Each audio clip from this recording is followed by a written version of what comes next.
러시아 선정가들은 자신들이 실패한 사입이 집단임을 점차 인식하고 있습니다. 전체 시스템이 터무니없음으로 무너지고 있습니다. 러시아의 전선 사상자가 늘어나면서 엘리트들은 이제 파국적인 해결책을 제안하고 있습니다. 러시아 병사들을 전선에서 개들로 대체하자는 것입니다. 이 충격적인 아이디어는 TV에 나오는 아무나가 아니라 러시아 정치인에게서 나온 것입니다. 이런 황당한 생각은 절박함을 드러냅니다.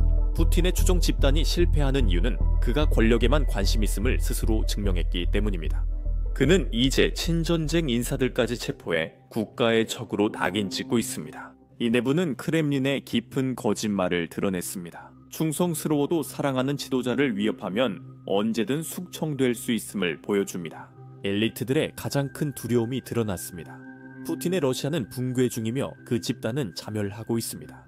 최전선에 있는 러시아 군인이 올린 이 영상을 먼저 보시죠. 참고로 한번 보시기 바랍니다. 여기 이런 움직임이 있습니다. 이런 식의 행동이 벌어지고 있습니다.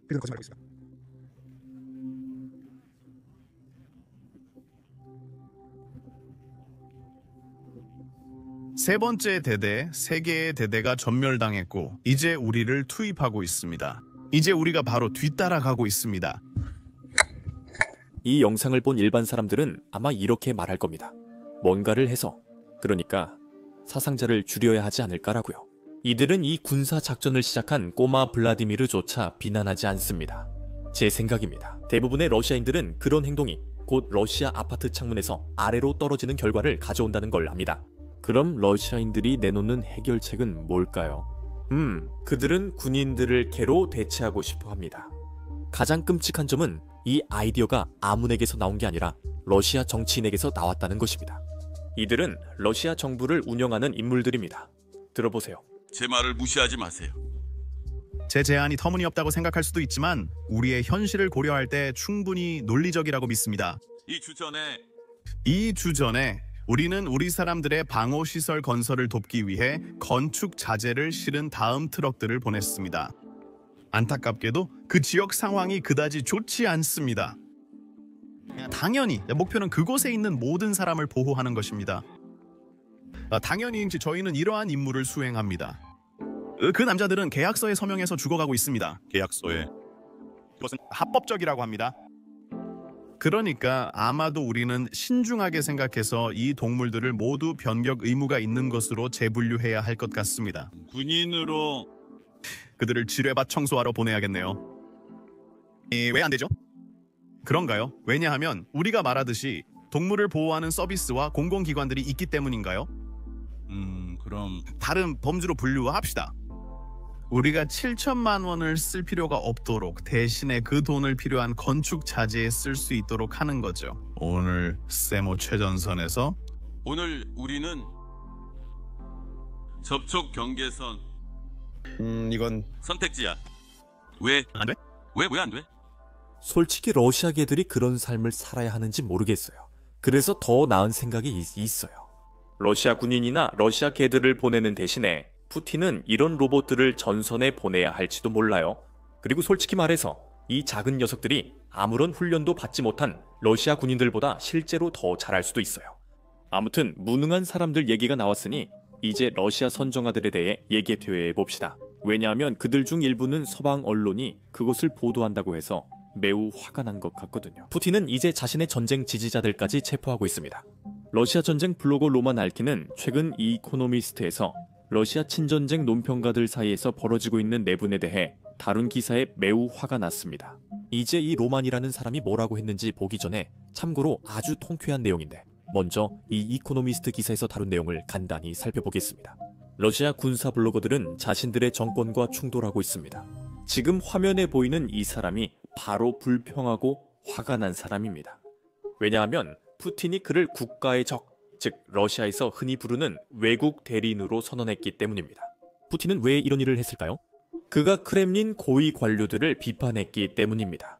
사실 그의 비판이 틀린 말도 아니었습니다. 전쟁 내내 로만 등 많은 군사 블로거들이 국방부 부패를 비판해왔습니다. 블라디미르 솔로보요, 크렘린의 고위 선정아 역시 심한 비판을 받고 있습니다. 하지만 이 모든 것은 지금까지 용인되어 왔습니다. 이 블로거들이 전쟁에 대한 대중의 지지라는 외관을 만들어내는 한 말이죠. 이제 그 거래는 끝난 것 같고 그 결별은 크렘린에서 시작되는 것 같습니다. 많은 유명 블로거들이 외국 대리인으로 지목되고 있습니다. 이 꼬리표는 스탈린 시대부터 비판을 잠재우기 위해 사용됐습니다. 이것이 바로 푸틴이 하는 일입니다. 그래서 사람들이 그를 신, 객신, 스탈린이라 부르는 겁니다. 이 모든 일은 우크라이나의 스파이더웹 작전에서 시작됐습니다. 러시아가 우크라이나 드론 몇 대를 막지 못해서 전투기 70억 달러 어치를 잃었거든요. 크렘린 TV는 이 공격이 별일 아니라는 식으로 주장했고 러시아 방공망이 거의 모든 드론을 막아냈다고 했습니다.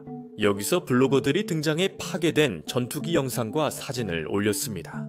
그리고 그들은 이런 공격과 이를 막지 못한 점을 국방부에 공개적으로 비판했습니다. 그 일이 러시아 영토 깊숙한 곳에서 일어났으니까요.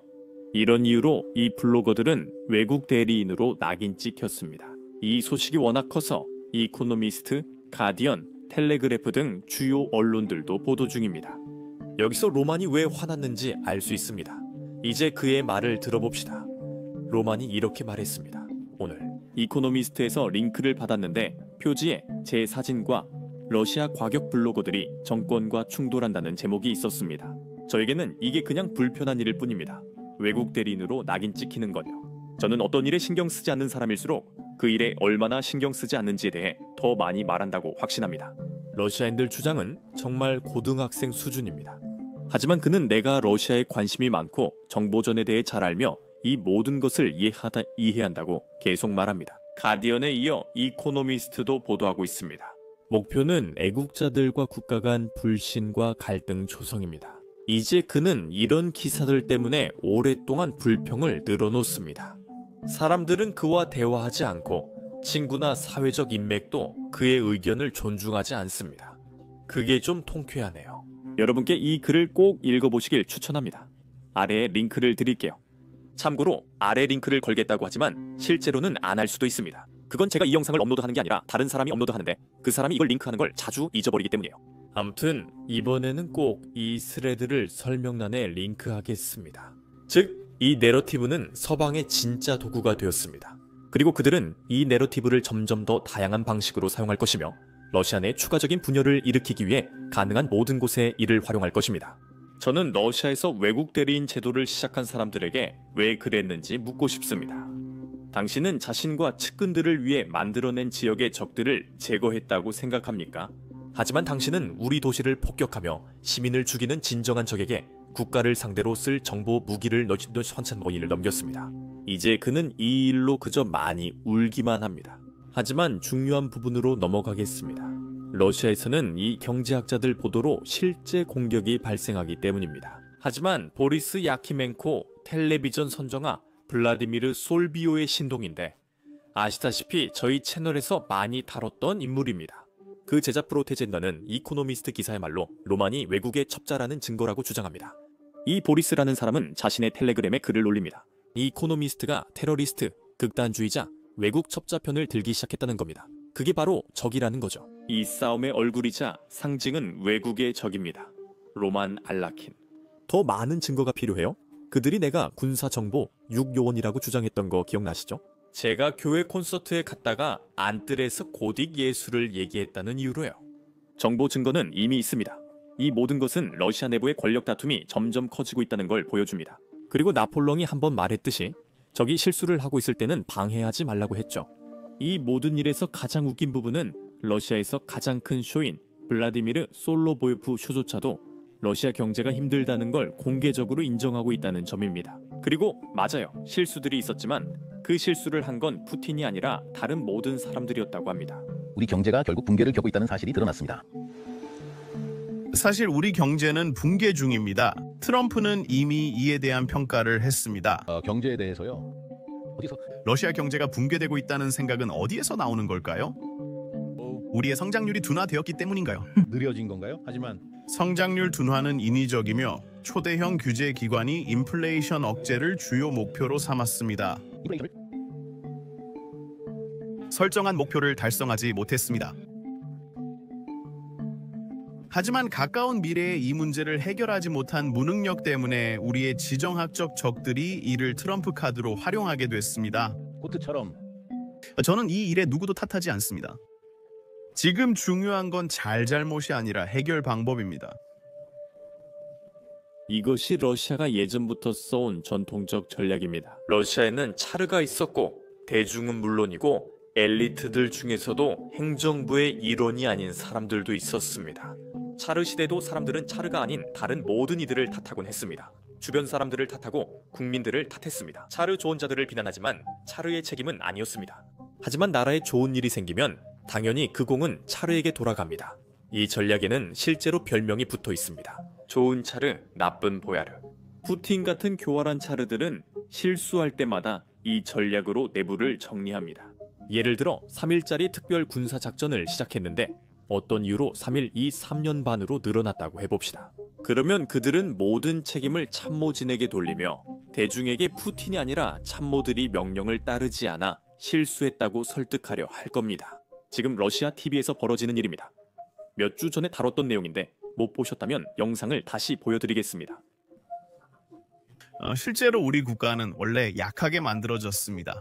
1990년대 우리 국가는 올리가르히나 특정 인물이 국가 운영에 영향 주도록 설계됐습니다. 약하는 국가는 반드시 강화되어야 하며 전쟁이 끝날 때까지 기다릴 필요 없습니다. 이 약한 국가입니다. 이제 어떻게든 강화되어야 합니다. 약한 국가는 아니고 약한 구조입니다. 그게 바로 그 자체의 구조입니다. 그게 바로 그 자체의 구조입니다. 이 권력이 서 있는 국가, 이 구조, 이 기반, 그것은 약합니다. 대통령 명령이 자주 무시되는 건 공무원들이 그렇게 하기 쉽기 때문입니다. 아무것도 하지 않는 것이 더 쉽다는 걸 알기 때문입니다. 행동하지 않았을 때 어떤 결과가 나오는지 정유소 같은 사례에서 이미 알고 있으니까요. 맞아요. 그렇습니다. 더 쉽다면 아무것도 하지 않는 것이고 아무것도 하지 않았을 때 같은 NPC들과 어떤 결과가 나오는지 이해하는 것입니다. 국가는 이 공무원에게 강제할 방법이 없어 아무것도 못합니다. 거긴 또 무섭습니다. 그것보다 더 무섭습니다. 1990년대에 우리는 무책임의 틈이 생기도록 시스템을 만들었습니다. 그곳에 책임지는 사람이 아무도 없을 때 책임지는 사람이 아무도 없습니다. 각 부처가 이름에 맞는 분야를 관리한다고 생각하지만 실제로는 그렇지 않습니다. 실제로 그들이 가진 이름과는 거리가 멉니다. 최근 몇 주간 저희 영상 일부가 수익 제한을 받았습니다. 아마 유튜브가 우크라이나 전선 관련 영상 클립을 좋아하지 않아서인 것 같습니다. 유튜브는 전쟁 영상을 광고주 친화적이지 않다고 판단해 제한합니다. 이런 이유로 저희는 자체 플랫폼인 비즈니스 베이직스를 만들었습니다. 처음부터 직접 구축했기 때문에 아무런 제한이 없습니다. 그렇게 하면 우크라이나에서 일어나고 있는 일과 전 세계에서 벌어지는 일들을 검열 없이 여러분께 전달해 드릴 수 있습니다. 이런 내용에 관심이 있으시거나 독립 언론을 지원하고 싶으신 분이라면 꼭 방문해 보시기 바랍니다. basicsinsider.com에서 저희 웹사이트를 확인해 보세요. 설명란 링크 클릭 또는 QR코드 스캔하면 됩니다. 가입하시면 유튜브에는 올릴 수 없는 다양한 콘텐츠를 시청하실 수 있습니다.